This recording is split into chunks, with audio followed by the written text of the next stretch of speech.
Assalamualaikum warahmatullahi wabarakatuh. Bismillahirrahmanirrahim. Alhamdulillahi rabbil alamin. Wassalatu wassalamu ala ashrafil anbiya'i wal mursalin wa ala alihi wa sahbihi ajma'in, amma ba'du. Saudara-saudara kaum muslimin rahimakumullah, salah satu dari misi Islam ialah mengangkat harkat dan martabat manusia yang sebelumnya dibedakan oleh warna kulit, oleh suku bangsa dan bahasa. Seluruhnya diikat dengan satu akidah, menghilangkan perbedaan akibat warna kulit, suku bangsa dan bahasa. Termasuk dalam upaya itu betapa Islam telah mengangkat harkat dan martabat kaum wanita. Maka pada pertemuan kali ini kita akan membicarakan tentang peranan wanita sepanjang pandangan agama. Sebelum Islam datang, nasib perempuan nyaris hanya berputar di segitiga saja. Dapur, sumur, kasur. Kasur, sumur, dapur. Seolah-olah wanita terpaut dengan 3 itu tadi. Satu hari serombongan ibu-ibu pernah datang menghadap Rasul mengajukan satu resolusi, protes kalau bahasa kita sekarang. Ya Rasul, ada apa bu? Kalau laki-laki sih enak. Enak bagaimana? Iya, kalau orang laki-laki sholat, perempuan sholat. Laki-laki puasa, perempuan puasa. Laki-laki pergi haji, perempuan pergi haji. Laki-laki menuntut ilmu, perempuan bisa menuntut ilmu. Tapi kalau laki-laki pergi jihad, perang membela agama, kami perempuan tidak bisa ikut jihad perang di medan pertempuran. Padahal pahala jihad sangat besar dan kami ingin mendapat pahala jihad. Tidak adil kalau begini ya Rasul, izinkan kami pergi jihad. Ini perempuan di zaman Rasul, kalau ada kebaikan tidak bisa ikut, rasanya rugi bukan main, lalu protes.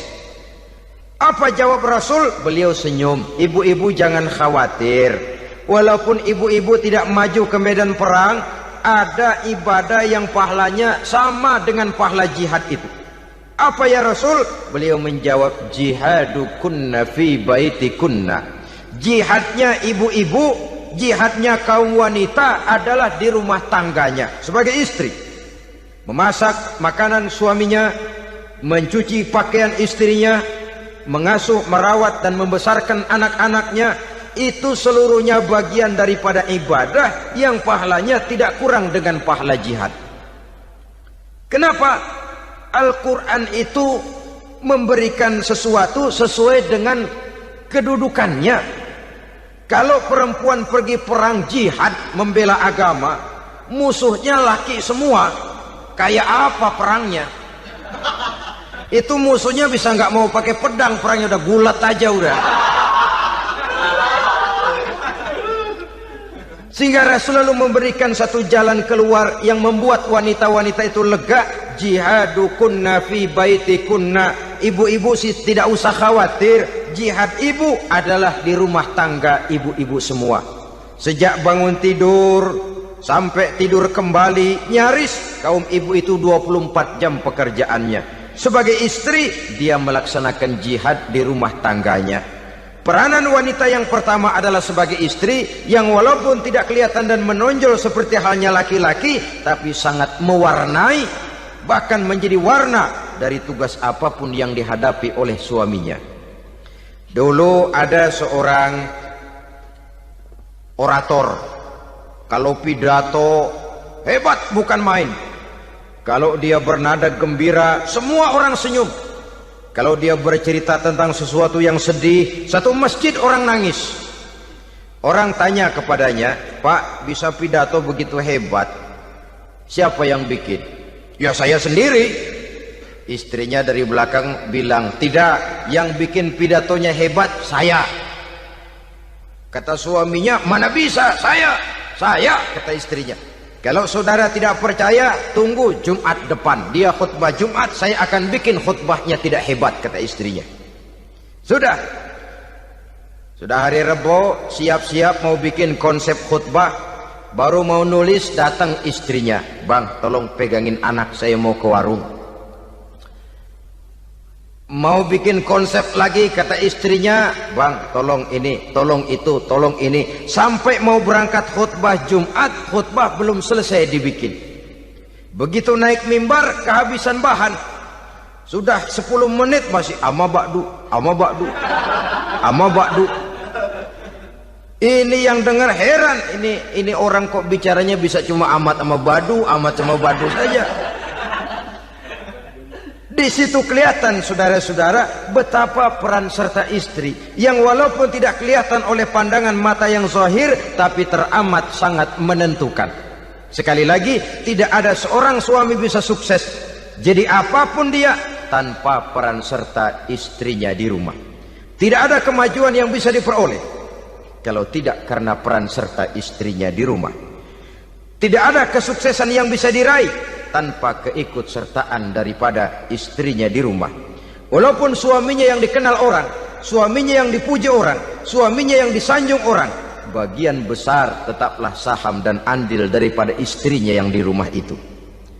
Ini makna an-nisa imadul bilad. Wanita adalah tiang negara.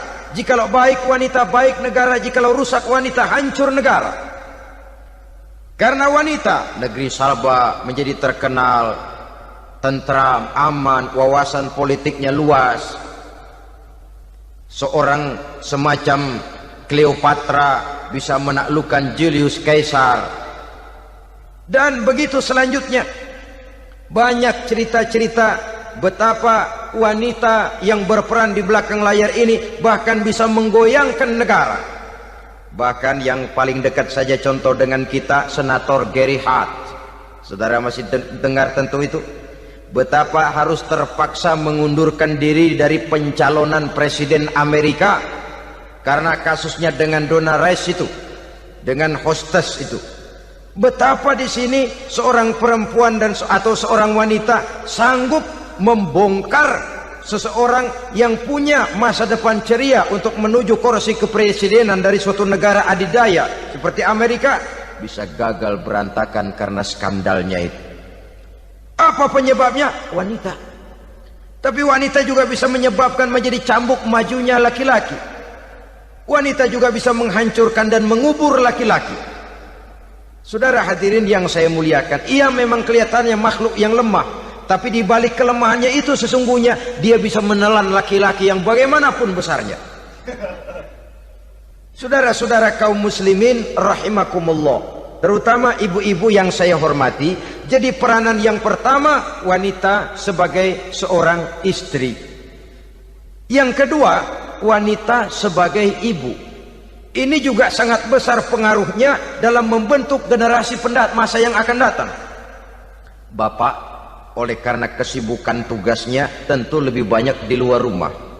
Yang nyaris 24 jam di rumah itu ibu. Bagaimana dia merawat anaknya, bagaimana dia menaruh perhatian terhadap anaknya, bagaimana ia melimpahkan kasih sayang kepada anak-anaknya, akan membentuk kepribadian anak dan artinya membentuk generasi yang akan datang. Kalau seorang ibu sudah cuek-cuek saja kepada anaknya, padahal Quran mengatakan al-jannatu tahta aqdamil ummahat, surga di bawah telapak kaki ibu. Hadis ini bisa kita artikan macam-macam. Pertama, anak tidak akan mendapat kebahagiaan tanpa ridho daripada ibunya. Kedua, ibu adalah wanita agung yang harus ditaati. Ketiga, neraka atau surga anak bergantung kepada ibu, bagaimana dia mewarnai anak. Kalau ibunya cuek-cuek saja sama anaknya, dan sering jadi contoh klasik, kalau anak ayamnya beduk maghrib belum pulang, satu RT dicariin, hansip diundang, kalau perlu dan ramil dilaporin. Tapi kalau anak gadisnya jam 12 tengah malam belum pulang, ibu tenang-tenang saja Pak. Tidak tergerak dan tidak tertarik hatinya. Ya tentu tidak semua. Kalau sudah begitu, bukankah hakikatnya ibu sudah menciptakan neraka buat anaknya sendiri? Khalil Gibran dalam satu tamsil yang indah pernah mengatakan, kalau kita diberikan sebutir mutiara, sebutir intan, dan intan itu sebutirnya sebesar telur ayam, benda yang sangat langka dan berharga, tentu kita sayang intan atau mutiara itu. Kita jaga baik-baik, kita simpan dalam kotak, kotaknya kita kunci, kotak itu kita simpan di dalam lemari, lemarinya kita kunci lagi, lemarinya ada di dalam kamar, kamarnya pakai pintu, pintunya kita kunci lagi, kamar itu ada dalam rumah, rumahnya pakai pintu, dikunci lagi, kemudian rumahnya pakai pintu gerbang besar, gerbangnya juga digembok lagi. Untuk menjaga intan itu jangan sampai hilang, begitu usaha kita berlapis-lapis. Dan intan itu sudah diberikan kepada kita, kata Khalil Gibran.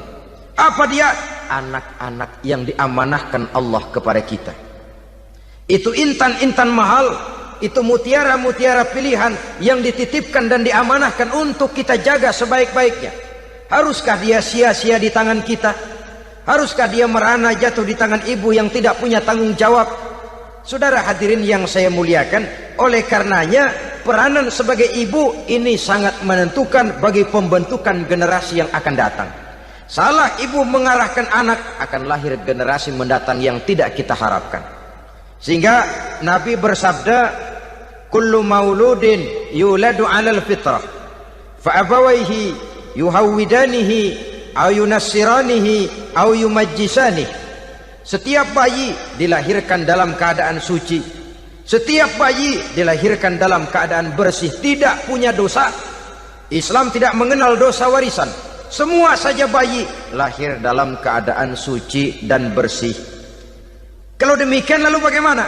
Kata Nabi, ibu bapaknya lah yang kelak akan menjadikan anak itu sebagai Yahudi, yang kelak menjadikan itu anak itu sebagai Nasrani, atau menjadikan anak itu sebagai Majusi.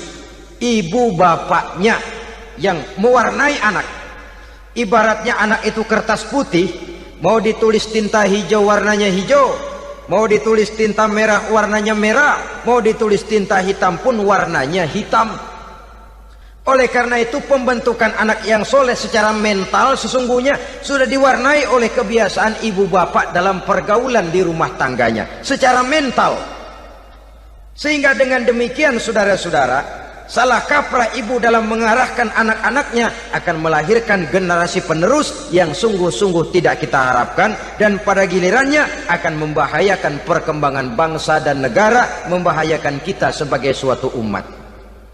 Apalagi sekarang ini masih banyak orang-orang muslim, orang-orang tua muslim yang kadang-kadang menyekolahkan anaknya di sekolah yang membahayakan akidahnya, mematikan imannya, menghancurkan tauhidnya.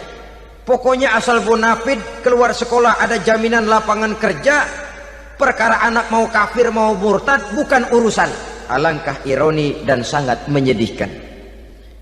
Saudara-saudara yang saya hormati, jadi dari segi kaum wanita peranan ibu sangat besar, dari segi anak ketaatan kepada ibu, doa restu ibu akan membawa kepada kebahagiaan hidup. Doa ibu mustajabah, kutukan ibu manjur. Beberapa hikayat dan riwayat menjadi contoh dan tamsil buat kita betapa tidak ada satu kebahagiaan di dunia ini yang bisa ditegakkan tanpa doa restu daripada ibu. Pantas kalau dalam Al-Quran ada ummul kitab, ibunya atau induknya kitab. Tiap negara punya ibu kota, bapak kota tidak ada. Lalu lagi wawasan Nusantara disebut ibu pertiwi, bapak pertiwi kemana tahu. Saudara hadirin yang saya muliakan, lalu dalam peringatan hari-hari besar nasional ada yang namanya Hari Ibu. Hari bapak nggak pernah diperingati. Ada Hari Ibu, dan ibu itu pun ada Ibu Kartini, ada Ibu Dewi Sartika, dan macam-macam lagi yang seluruhnya merupakan refleksi dan gambaran betapa peranan kaum wanita di dalam kehidupan ini yang memang banyak mewarnai dan menjadi warna dari suatu kegiatan. Saudara-saudara kaum muslimin rahimakumullah, apabila yang pertama tadi kita melihat peranan kaum wanita sebagai istri, betapa ia berpengaruh besar dalam ikut menunjang keberhasilan dan kesuksesan suaminya. Kemudian pada peranannya yang kedua, wanita sebagai ibu di rumah tangga, betapa ia ikut membentuk, mempengaruhi, mewarnai dan membimbing kepribadian anak sebagai generasi penerus. Maka pada peranan yang ketiga ini kita akan melihat wanita sebagai social agent, sebagai penggerak kegiatan sosial di berbagai bidang kehidupan. Apakah itu bernama majelis taklim, apakah itu bernama perkumpulan dan yayasan-yayasan kemanusiaan, organisasi-organisasi yang bergerak di bidang pendidikan. Bahkan di zaman sekarang bukan hanya menjadi penggerak sosial, bahkan sudah banyak kaum wanita yang menggerakkan satu bangsa. Dunia mengenal Margaret Thatcher, dunia mengenal Indira Gandhi, dunia mengenal Bandara Naike, dunia mengenal Corazon Aquino, dunia mengenal Golda Meir dulu itu dari Israel, dunia mengenal Imelda Marcos yang ambisius tapi yang kemudian melangkah kepada jalan yang negatif dari tujuan semula. Ini bukan hanya sekedar social agent, tapi bahkan sudah mengarah kepada menggerakkan dan mewarnai suatu bangsa. Islam membuka pintu ke arah itu. Wanita duduk dan berfungsi sebagai social agent, mengurus berbagai macam perkumpulan yang bertujuan kepada kebajikan, menyantuni yatim piatu, memelihara kesehatan, menyayangi binatang, memelihara kelestarian lingkungan dan lain sebagainya. Islam membukakan pintu sepanjang peranan sebagai istri dan sebagai ibu tidak diabaikan. Ini sebab yang utama, salah seorang perempuan, kaum wanita, kalau terlalu aktif berorganisasi, terlalu aktif bermasyarakat, terlalu aktif dalam berbagai macam perkumpulan, lalu melupakan tugas utamanya sebagai istri dari suaminya, sebagai ibu dari anak-anaknya. Ibu asik rapat sana, rapat sini. Anak tidak pernah diajak rapat, akhirnya si anak bikin perkumpulan sendiri, rapat menurut versi mereka.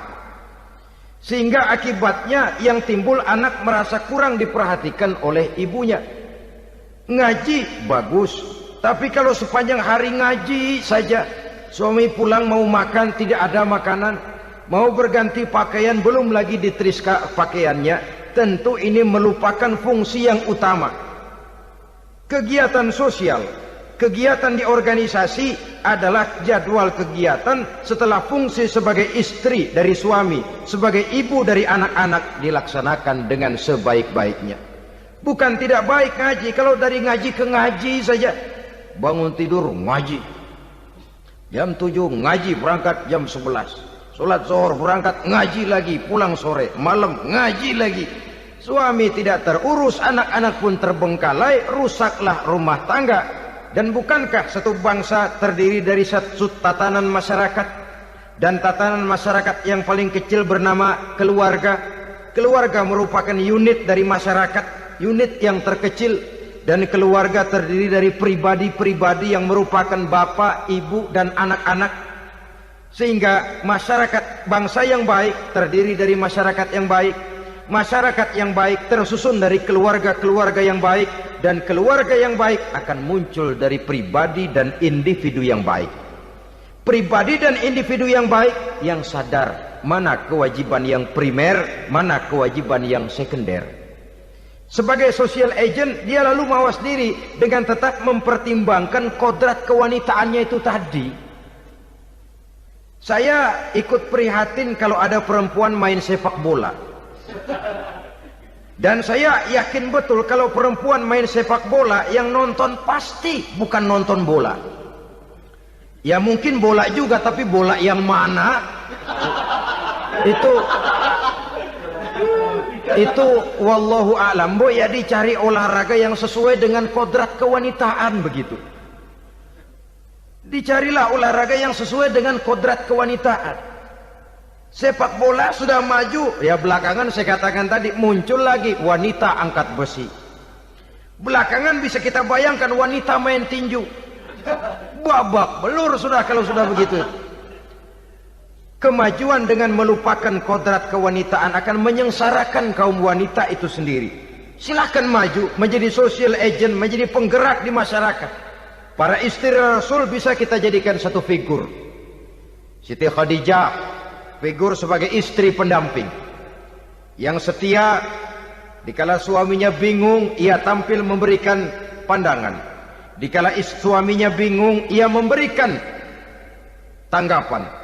Dikala suaminya dimusuhi orang, ia menampakkan kesetiaannya. Kau tidak sendiri bang, aku di sisimu. Dikala jiwanya gelisah ketika pertama kali menerima wahyu berhadapan dengan malaikat Jibril, Khadijah yang menghibur. Kalla ma yukhzikallahu abada. Tidak apa-apa bang, Allah tidak akan menyusahkan kau untuk selamanya. Tenang sajalah, tenang. Abang orang baik-baik, Allah tidak akan menyengsarakan abang. Peran sebagai istri. Dan Rasul mantap. Sehingga bertahun setelah Khadijah wafat selalu terkenang dan dikenang oleh Rasul. Pernah satu saat beliau itu seperti orang melamun. Aisyah tanya, kok seperti ngelamun bang? Iya kata Rasul, saya seperti mendengar suara terompahnya Khadijah di surga. Padahal Khadijah sudah lama wafat. Aisyah mendengar itu rada sedikit manyun. Kata Aisyah, bang cukup sekali ini saja, jangan sebut-sebut lagi nama itu ya. Cemburu rupanya. Ya soal cemburu sih nggak bini Nabi, nggak bini kita, namanya cemburu. Perempuan mesti ada. Apa jawab Rasul? Ya Humairah, Aisyah, haruskah saya melupakan seseorang yang dikala orang lain memusuhi saya, dia mati-matian membela saya. Dikala orang lain mau membunuh saya, dikorbankan hartanya untuk membantu perjuangan saya. Mestikah saya melupakan orang yang begitu baik? Tidak Aisyah. Sepanjang nafas masih ada, sepanjang itu saya tidak akan bisa melupakan Khadijah sayang. Peran sebagai istri Khadijah ini. Peran sebagai istri. Suaminya bingung, istrinya memberikan hiburan. Kadang kan tidak, suami bingung, istri bingungan lagi. Ya sudah, mari ramai-ramai kita bingung sudah. Bukan mencari jalan keluar, yang sudah bingung malah ditambahin bingung lagi. Saudara hadirin yang saya hormati, lalu figur Siti Aisyah, muda, cantik, kreatif, cerdas. Kalau bahasa sekarang barangkali wanita karier ini. Ini figur-figur. Jadi punya keistimewaan masing-masing. Sehingga ada pilihan. Ya tentu orang mencari istri itu kan karena ada dasar pilihan. Mungkin rupanya kurang menarik tapi akhlaknya bagus. Mungkin akhlaknya sedang-sedang saja tapi potongannya cakep. Masih ada pilihan. Sudah potongan jelek, akhlak bejat. Emangnya lu milih merem tempo hari ya?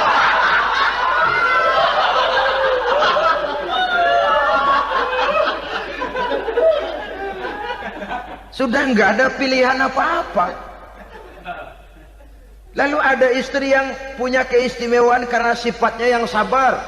Ada yang wataknya itu pemurah. Ada yang sifatnya itu belas kasih.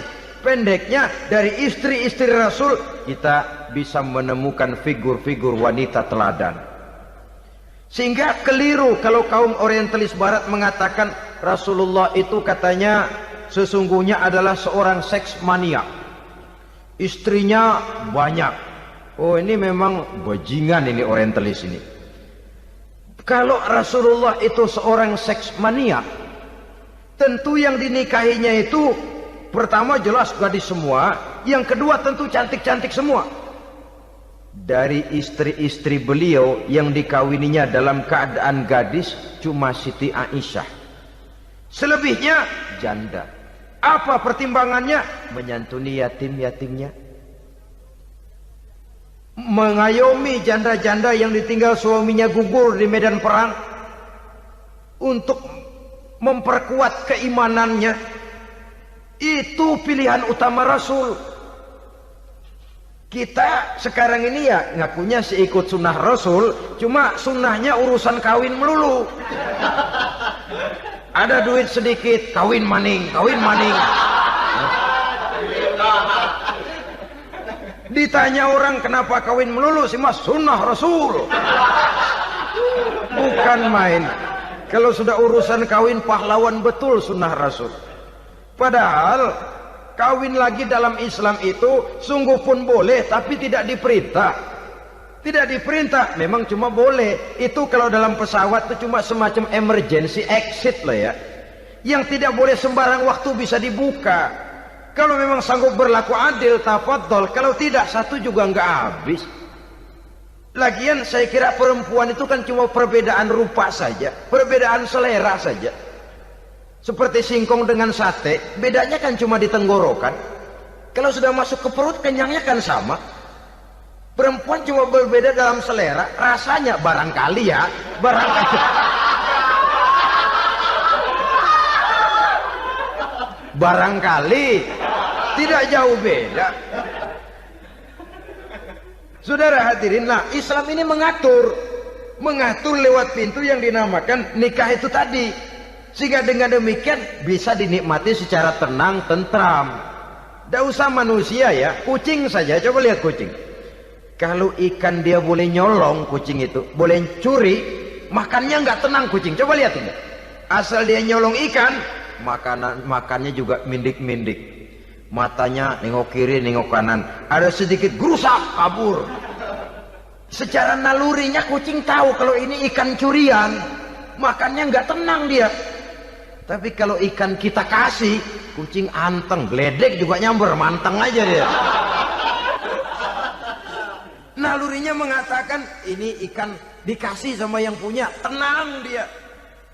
Saudara hadirin yang saya hormati, orang juga gitu. Kalau hubungan suami istrinya sudah sah, diikat dengan akad nikah, tenang, anteng, nggak gerasak gerusuk, nggak kayak diubur-ubur maling. Anteng aja, dan yang ngintip juga cuek aja udah. Biarin aja dia ngintip, capek sendirilah.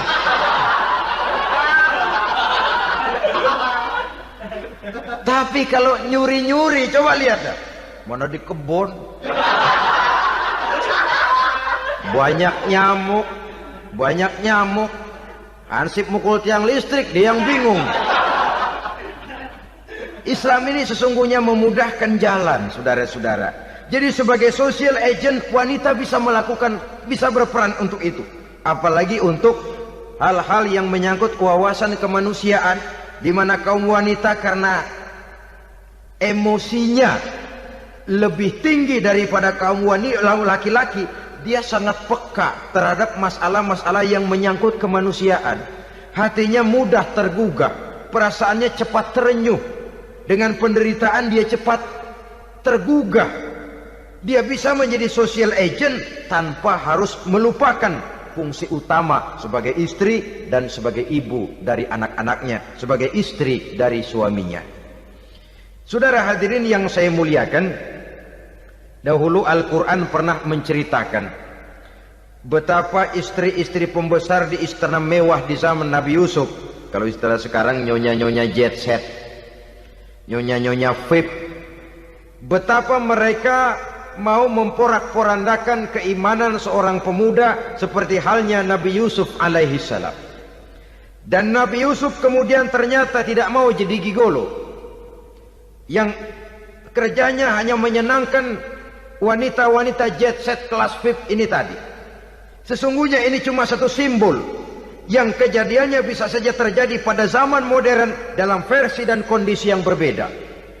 Namun bagaimanapun juga, wanita dengan peranannya sebagai social agent, sebagai penggerak masyarakat, sangat besar pengaruhnya dalam ikut mewarnai perkembangan suatu negara. Seorang suami perlu memberikan dorongan kalau istrinya aktif di bidang sosial, asal dengan catatan saja, fungsi sebagai istri, fungsi sebagai ibu jangan sampai terlantar karenanya. Bahkan saya katakan tadi, di zaman sekarang wanita tidak lagi hanya berfungsi sebagai social agent, bahkan sebagai national agent, penggerak dari satu bangsa. Muncul wanita-wanita yang jadi menteri, yang jadi anggota DPR, bahkan yang jadi kepala desa dan lain sebagainya. Secara umum memang ar-rijal qawwamuna 'alan nisa. Laki-laki adalah pembimbing bagi kaum wanita karena kelebihan fisik biologis, kelebihan kemampuan intelektual dan lain sebagainya. Namun wanita pun boleh saja menjadi social agent sepanjang catatan yang saya sampaikan tadi. Jangan sampai melupakan kodrat kewanitaan, jangan sampai mengalahkan fungsi sebagai istri dari suaminya, sebagai ibu daripada anak-anaknya. Nah, kemudian fungsi yang keempat di bidang ilmu pengetahuan. Islam memberikan kesempatan yang sama kepada kaum wanita. Thalabul ilmi faridatun ala kulli muslimin wa muslimatin. Menuntut ilmu itu wajib hukumnya bagi orang Islam, baik laki-laki maupun perempuan. Sampai dibentuk kalimat pengecuali khusus ini, muslimin wa muslimatin, bagi muslim laki-laki, bagi muslim perempuan. Dan alhamdulillah, kalau dulu di zaman Raden Ajeng Kartini, nasib perempuan berada di balik pintu yang digembok rapat-rapat, siklusnya berputar cuma sumur, dapur, kasur, kasur, sumur, dapur, dapur, sumur, kasur. Melingkar di situ satu saja peranan kaum wanita. Memberontak jiwa Raden Ajeng Kartini, menuntut persamaan bahwa wanita berhak maju sama dengan laki-laki. Entah Islam sejak 14 abad yang lalu sudah mencanangkan ini, menuntut ilmu wajib bagi laki-laki dan perempuan beragama Islam.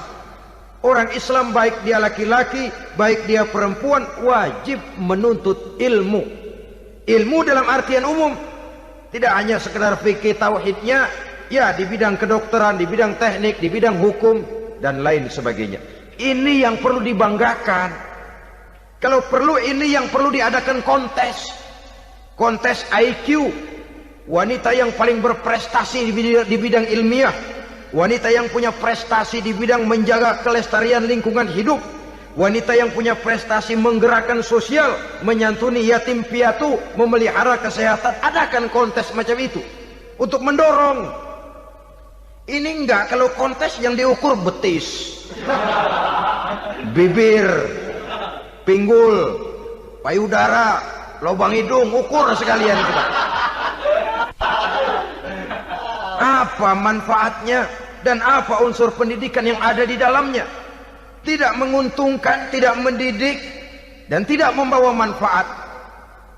Kecuali lalu yang timbul pola hidup konsumen, pola hidup konsumer, pola hidup yang material, pola hidup yang wah, pola hidup yang gemerlapan. Ya, kalau oleh anak-anak muda yang terjangkau. Kalau tidak, dia hanyut ditelan mimpinya.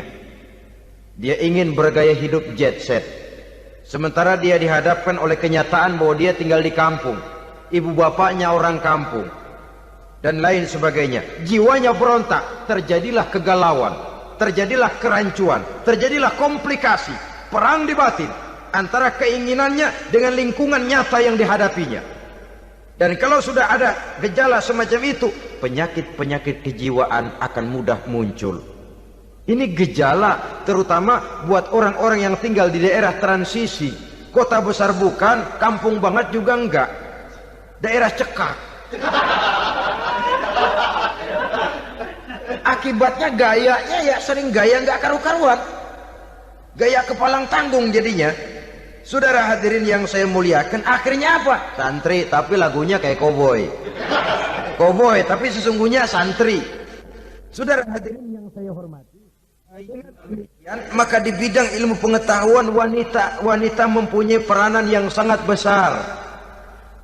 Dia bisa tampil dengan karya-karya ilmiahnya yang membawa manfaat bagi perkembangan agama, bangsa dan negaranya. Majulah kaum wanita dengan ilmu pengetahuan, tuntutlah ilmu seluas-luasnya. Kita hidup di satu negara yang merdeka, kita beragama yang memberikan satu keyakinan bahwa menuntut ilmu merupakan kewajiban, bahwa peranan wanita tidak hanya di belakang dapur, lain sebagainya yang seluruhnya terpantul dari dinamika kehidupan kaum wanita. Saudara-saudara kaum muslimin rahimakumullah. Kemudian yang kelima, peranan wanita dalam bidang agama. Kita bersyukur sekarang ini gejalanya dimanapun pengajian, biasanya lebih ramai pengajian ibu-ibu dari bapak-bapak. Peringatan hari-hari besar keagamaan, Biasanya lebih ramai ibu-ibu daripada bapak-bapak. Pengajian ibu lebih ramai. Padahal kalau bicara sibuk, lebih sibuk ibu daripada bapak misalnya. Kalau sudah pengajian bapak-bapak, biasanya pengajiannya ramai cuma 3 giliran itu. Pembukaan, maulid, penutupan. Kalau sudah yang rutin pengajian tiap minggu, 3 pojok yang ngaji. Yang atu nguap, yang atu pules, yang atu ngiler. Saudara hadirin yang saya muliakan, ada badan kontak majelis taklim yang merupakan wadah daripada kegiatan ibu-ibu. Ada Ittihadul Muballighat, Persatuan Muballighat. Ada Persatuan Para Asatizah. Dan macam-macam lagi peranan ibu-ibu di dalam kehidupan beragama. Tapi sesungguhnya harus dimulai dari bagaimana si ibu mewariskan jiwa agama kepada anak-anaknya di rumah tangganya. Kalau itu gagal, dia mau melangkah ke masyarakat, dia sudah gagal sejak awal sesungguhnya. Keberhasilannya dia menata masyarakat akan mengakibatkan dia nanti bernasib seperti Nabi Nuh. Berhasil mengajak beberapa orang kafir mengikuti ajarannya, tapi gagal mengislamkan putranya sendiri Kan'an. Bukan tidak berusaha, tapi memang Allah sudah menghendakinya sedemikian untuk menjadi contoh buat kita semua. Yang penting orang tua berusaha dan berikhtiar. Kalau sudah berusaha dan berikhtiar, anak ternyata memang sulit diurus, barangkali memang fotokopinya Kan'an tuh anak. Ya orang tua kalau sudah berusaha, ya tawakallah. Jangan belum berusaha lalu berkata, jangan anak kita, anak Nabi aja ada yang bengal. Ngajar tidak mau, mengajar anak tidak mau, mendidik anak tidak mau, lalu mencontoh Nabi, salah kaprah namanya. Kaum wanita bisa berperan di dalam agama. Ketika Rasul hijrah, itu kan beliau tidak langsung ke Madinah. Dari Mekah itu beliau mengambil jalan arah ke kiri menuju Gua Sur. Ini dalam strategi militer punya makna sendiri. Jenderal yang ulung, ahli strategi militer ini. Di Gua Sur sana beliau tinggal 2 hari 3 malam. Siapa yang membawa makanan ke Gua Sur? Siapa yang menjadi kurir untuk mengintai kegiatan-kegiatan Quraisy setelah Nabi berangkat hijrah? Asma, putri Abu Bakar Siddiq radhiyallahu anhu. Jadi kurir, jadi spion, membawa makanan untuk Rasul dan ayahnya di Gua Sur. Ini peranan wanita. Di tengah bahaya, di tengah keadaan posisi terjepit, Rasul di dalam gua, diamatinya keadaan Quraisy, dilaporkannya kepada Rasul. Jasa seorang wanita bernama Asma, putri dari Abu Bakar Siddiq radhiyallahu anhu. Rabi'atul Adawiyah, seorang sayyidah sufiyah, ahli tasawuf yang terkenal dengan ajaran cintanya kepada Tuhan. Dia bisa menjadi tokoh wanita dalam gerakan sufi oleh karena kegiatannya di bidang agama dalam arti mujahadahnya kepada Allah Subhanahu wa taala. Dia korbankan bagian besar daripada hidupnya untuk mengabdi kepada Allah. Setelah suaminya meninggal, seumur hidup dia tidak pernah nikah lagi. Bukan tidak cantik, cantik. Bukan tidak ada yang mau, banyak yang meminang. Bahkan diantaranya termasuk Sufyan Tsauri, seorang tokoh juga. Pernah mencoba meminang beliau. Kata Sufyan, Rabi'ah, bagaimana? Kamu kan janda? Iya. Lalu, saya kan duda. Jadi bagaimana? Daripada kita masing-masing sendiri-sendiri kan lebih baik kita join. Maksud kamu apa? Saya mau meminang kamu. Boleh? Tapi mas kawinnya saya minta engkau jawab 4 pertanyaan saya. Kalau bisa, diri saya seutuhnya saya berikan kepada kamu. Kalau tidak, tidak usah saja. In ajabtani fi 4 masail fa ana laka. Kalau engkau sanggup menjawab 4 pertanyaan saya, seluruh diri saya bulat-bulat saya serahkan kepada kamu. Yang pertama, Sufyan, semua orang kan bakalan mati. Iya. Ya soal mati sih sama, mati. Cuma hakikat mati kan lain-lain. Ada yang matinya itu husnul khatimah. Mati baik di akhirnya. Lagi ngaji, mati. lagi baca Quran, mati. Lagi sholat, mati. Lagi dengar ceramah, mati. Lagi sodako, mati. Itu mati-mati yang su'ul khatimah. Ada yang mati itu mati yang husnul khatimah, maksud saya. Ada mati itu yang disebut su'ul khatimah, jelek di penghujungnya. Lagi nyekek botol, mampus. Lagi banting kartu, plak plak, habis. Lagi makan riba, mati. Lagi zina, mati. Lagi nipu, mati. Kira-kira kalau saya nanti mati, su'ul khatimah apa husnul khatimah? Loh, saya nggak tahu, kamu mati saja belum. Tidak bisa kamu jawab, tidak bisa. Yang kedua, setelah mati kita masuk ke alam kubur. Di kubur kita akan dapat nikmat kubur atau azab kubur. Hari itu kira-kira saya dapat nikmat apa dapat azab? Saya tidak tahu. Di padang mahsyar setelah ditimbang kita dapat kitab di tangan kanan kalau baik, di tangan kiri atau dari belakang kalau jahat. Hari itu saya dapat kitab di tangan kiri apa tangan kanan? Saya nggak tahu. Yang keempat, orang akan lewat di atas sirat. Yang selamat sampai surga, yang celaka sampai ke neraka. Kira-kira saya yang selamat apa yang celaka? Wah, kata Sofyan, gua nggak tahu, udah butek dah lempangan itu deh. Kalau kau tidak tahu, Sofyan, tidak bisa jawab 4 pertanyaan ini, maaf saja, lamaranmu saya tolak dan saya tidak akan nikah. Ini yang saya khawatir. Maka dia terkenal sebagai Sayyidah Sufiyah, tokoh wanita dalam dunia sufi.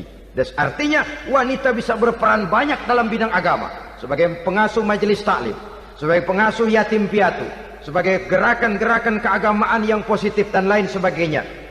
Ini dimungkinkan karena Islam menunjang harkat dan martabat kaum wanita. Maka majulah kaum wanita Islam Indonesia dengan tetap menjaga kodrat kewanitaannya. Inilah yang kita sampaikan pada kesempatan ini. Terima kasih atas segala perhatian. Mohon maaf atas segala kekurangan. Wassalamualaikum warahmatullahi wabarakatuh.